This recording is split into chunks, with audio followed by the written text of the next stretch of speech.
Maayong adlaw, maayong hapon ug maayong gabi diha nyo tanan mga ka-good vibes ug gigala ug di anasad ko magsamok-samok sa inyong newsfeed.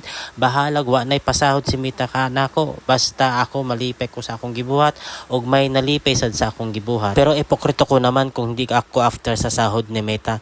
Pero bahalaga may basta naa. Og karon magluto tag pusit og isda na fresh kaayo gikan pa sa Antiki Aklan ako gipalit. Charot lang pero gihatag ni sa akong iyaan nagikan jud sa Antiki Aklan.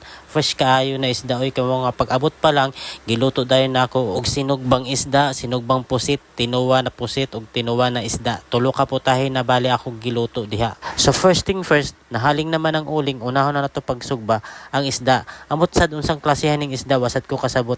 Comment na lang ninyo kung unsay panganang isda. Pagkahuman og baliktad sa isda, naluto dayon o di ba magic.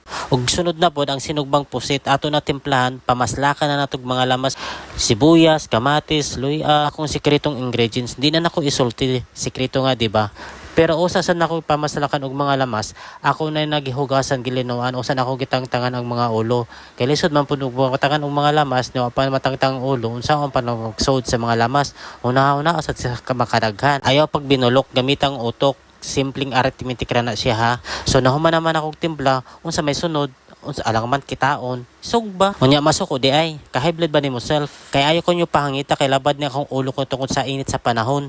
Mao ayo ko ingnaay kung unsa ko sunod buhaton. Kasabot ko di ko bugo. Pagtan-aw na lang mo diha sa akong gibuhat sa akong video. Hey dili ilali magluto. Oh, kita nyo yan, naglisod naman gani ko oh. Bitaw ay charot lang na siya. Lisod jud na mag voice over kayo kay bisag imong kagulungon, imo pun awayon, imo pun ka istorya. Labaw pa ka sa buang ani. Hirap maging ano siya. O imo man ang kagustuhan, ayaw diha pagreklamo, panindigan mo yang luto-lutuan mo, pilingero ka ko, di ka man kusinero. O tama na silp, imo na sad ko giaway, luto na o, sakit na kayo ha. Ug ang sunod natong lutoon, tinuwang pusit na may isda. Ug usa na ko sugdan na pagluto sa tinuwa, kuha na ko dire sa akong mga tinanom na talbos ng kamuti, tanglad og kalunggay sa kapitbahay.